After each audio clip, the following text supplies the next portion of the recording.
ରାଧେକୃଷ୍ଣ। ଆଜି ଆମ ଖଇରା ଗ୍ରାମରେ ବଣପାରିଆକୁ ପ୍ରଭୁ ଆସିଥିଲେ ଶ୍ରୀକୃଷ୍ଣ ଜୀ। ଆଉ ତାଙ୍କ ସାଙ୍ଗରେ ତାଙ୍କୁ ନେବା ପାଇଁ ଆସିକି ହଉଛି ଗୋମାତାଙ୍କ ହଉଛି ବହୁତ ଭ୍ରମଣ କରୁଛନ୍ତି। ସେ କାହିଁ 500 କି 1000 କିଲୋମିଟର ସେ ପଦଯାତ୍ରା କଲେଣି। ତ ତାଙ୍କ ବିଷୟରେ କିଛି ଜାଣିବା, ଆମେ ପ୍ରଭୁଜୀ ଅଛନ୍ତି ତାଙ୍କ ବିଷୟରେ କିଛି ଜାଣିବା। ପ୍ରଭୁଜୀ ଏ ଯୋଉ ଜୟ ଶ୍ରୀକୃଷ୍ଣ, ये जो पदयात्रा आपण କରୁଛନ୍ତି ଯେ କେତେ କିଲୋମିଟର ଆପଣ ଗଲେଣି ଆଉ କିଏ କେମିତି କଣ ଖାଦ୍ୟ ଖାଆନ୍ତି ଆଉ ଇଏ କରନ୍ତି ସେ ବିଷୟରେ? ହରେ କୃଷ୍ଣ। ତ ଇଏ ହଉଛି ଅନ୍ତରାଷ୍ଟ୍ରୀୟ କୃଷ୍ଣ ଭାବନାମୃତ ସଂଘ ତରଫରୁ ଏଇ ପଦଯାତ୍ରା ବଳଦ ଗାଡ଼ି। ଏଇ ପଦଯାତ୍ରା ବଳଦ ଗାଡ଼ି ସମ୍ପୂର୍ଣ୍ଣ ଓଡ଼ିଶା ଗୋଟେ ଥର ଭ୍ରମଣ କରିସାରିଲାଣି। ଏବେ ସେକେଣ୍ଡ ଥର ଏଇଟା ଚାଲିଛି। ଆଉ ଏ ବଳଦ ମାନେ 4ଟା ବଳଦ ଅଛନ୍ତି। ତାଙ୍କର କୁଣ୍ଡା ଚୁନି ଚୋକଡ଼ ଅଛି, ଆଉ ଗୋଟେ ଟ୍ରାକ୍ଟର ଅଛି ତା ଦେହରେ ଅଛି। ଆଉ ପ୍ରତ୍ୟେକ ଦିନ ଆମେ 7ରୁ 8 କିଲୋମିଟର 10 କିଲୋମିଟର ଚାଲୁ। ये ट्रेनिंग କେମିତି ଖାଦ୍ୟ କେତେ ଟାଇମ ଖାଆନ୍ତି ଆଉ ଇଏ 3 ଟାଇମ୍ ଖାଆନ୍ତି। ଆଉ କଣ କଣ ଖାଦ୍ୟ ସବୁ ଖାଆନ୍ତି?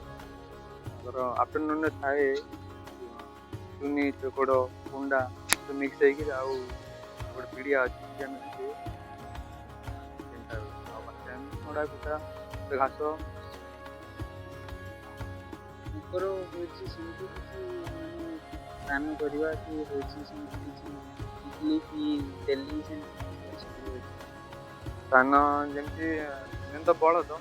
ବଳଦ କଣ, ବଳଦ ମାନେ କହିଛନ୍ତି କି ଗୋ ମାତା ବଳଦ ହଉଛନ୍ତି ପିତା। ପିତା ଯେତେ ସହନ କରିପାରେ ସେଥିଲାଗି ସେ ପିତା ବୋଲି କୁହାଯାଏ।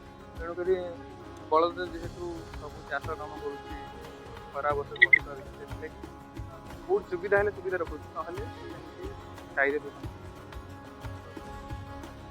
ଆପଣ ଦେଖିପାରୁଥିବେ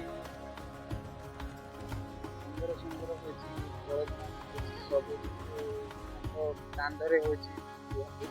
ଆଉ ସିଏ କେତେ କିଲୋମିଟର ସେ ଯାଆନ୍ତି ତାଙ୍କର ଆମେ ତ କରିପାରିବାନି, କିନ୍ତୁ ତାଙ୍କର ମହିମା ଯେ ଏଇ ଜନ୍ମରେ କଣ କରୁଛନ୍ତି ଆଉ ସିଏ ଯୋଉ ଜନ୍ମରେ ହଉଛି ପ୍ରଭୁଙ୍କୁ ହଉଛି ପାଇଛନ୍ତି।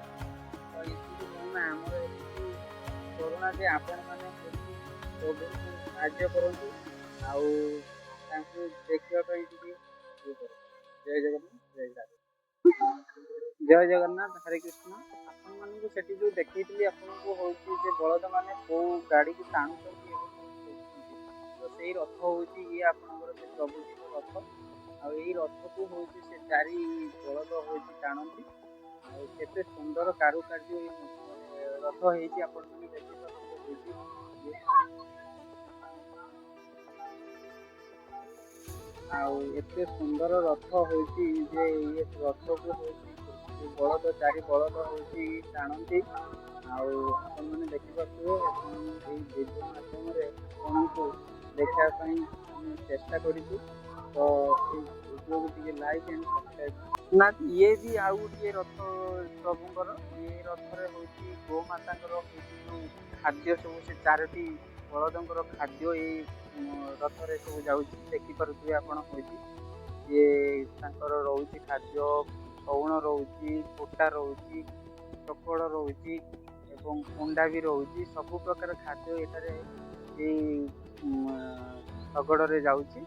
ଆଉ କେତେ ସୁନ୍ଦର ଇଏ ରଥର ହଉଛି କାରୁକାର୍ଯ୍ୟ ବି କେତେ ସୁନ୍ଦର ହେଇଛି। ପ୍ରଭୁଙ୍କର 2ଟି ରଥ ଯାଉଛି। ଆଉ ଜୟ ଜଗନ୍ନାଥ, ଜୟ ରାଧେକୃଷ୍ଣ।